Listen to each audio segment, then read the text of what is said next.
সাম্প্রতিক বছরগুলোতে ভারত এবং বাংলাদেশ ম্যাচ মানেই যেন বাড়তি উন্মাদনা। সেই উন্মাদনা ক্রিকেট ফুটবল ছাপিয়ে সবখানেই যেন ছড়িয়ে পড়েছে।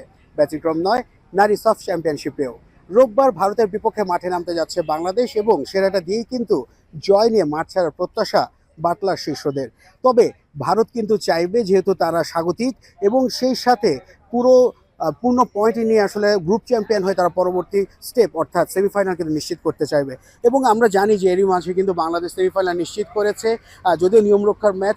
তারপর একটা ড্রাই রিহার্সাল কিন্তু বলা হচ্ছে এই ম্যাচটিকে ঘিরে, কেননা সব কিছু যদি ঠিক থাকে তাহলে এই বাংলাদেশ এবং ভারতই কিন্তু ফাইনালের মঞ্চে কিন্তু লড়বে। তো সেই জায়গা থেকে বাংলাদেশ কিন্তু অবশ্যই চাইবে যে তারা এই জয়টা ছিনিয়ে নিয়ে ড্রাই রিহার্সালে এগিয়ে থাকতে।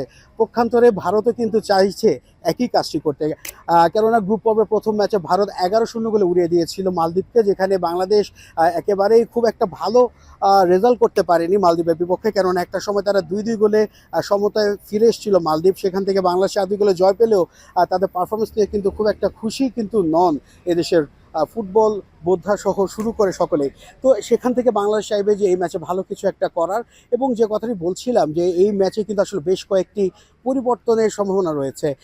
ইনজুরি কাটিয়ে মনিকা চাকমা কিন্তু ফিরতে যাচ্ছেন এই ম্যাচে, এবং আমরা জানি যে মাঝমাঠে মনিকা এবং মারিয়া যে জুটি রয়েছে সেটি কিন্তু অনবদ্য একটি জুটি বাংলাদেশ নারী ফুটবলে। তো সেই জুটির অনবদ্য যে ফুটবল তারা প্রদর্শন করে যাচ্ছে সেটির কিন্তু ফলস্বরূপ বাংলাদেশ চাইবে যে আজকে ভালো একটি রেজাল্ট নিয়ে কিন্তু মাঠ ছাড়তে। এবং সেই সাথে আমরা জানি যে শিউলি আজিমও ইনজুরিতে ছিলেন, তিনিও ইনজুরি মুক্ত হয়েছেন, তারও সম্ভাবনা রয়েছে একাদশে ফেরার। এবং আফিদা খন্দকার, যিনি কয়েকদিন আগেও বাংলাদেশ দলের অধিনায়ক ছিলেন এবং হুট করে কিন্তু সাফ শুরুর আগেই তিনি কিন্তু অধিনায়কত্ব হারান, এবং এবার কিন্তু তিনি একাদশ থেকে ছিটকে পড়ার আশঙ্কায় রয়েছেন। তো সব কিছু মিলিয়ে বাংলাদেশ দল কিন্তু চাইবে যে বিগত সময় যে ভুল ত্রুটিগুলো ছিল সেটি কিন্তু কাটিয়ে এই ম্যাচটাকে আসলে ঢেলে সাজাতে।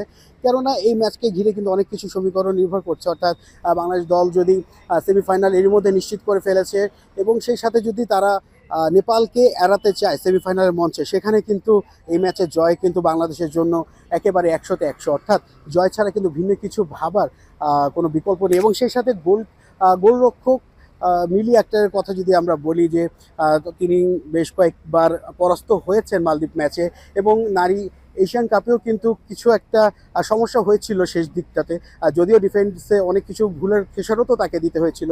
তবে সেখান থেকে আসলে রুপনা চাকমারও ফেরার প্রবল একটা সম্ভাবনা রয়েছে, কেননা সবশেষ অর্থাৎ শনিবার যখন বাংলাদেশ দল প্রশিক্ষণ নিচ্ছিল, অর্থাৎ যে শেষ সময়ে যে অনুশীলনে তারা ব্যস্ত ছিল ভারত ম্যাচের আগে, সেখানে কিন্তু রুপনা চাকমাকে নিয়ে বাড়তি পরিকল্পনা ছিল কোচ বাটলারের। সেই সাথে গোলরক্ষক কোচও কিন্তু তাকে নিয়ে অনেকটা সময় কাজ করেছেন, কেননা লাস্ট দুবারের যে সাফ গোলরক্ষকের সেরা গোলরক্ষকের পুরস্কার সেটি কিন্তু উঠেছিল এই রুপনা চাকমার হাতে।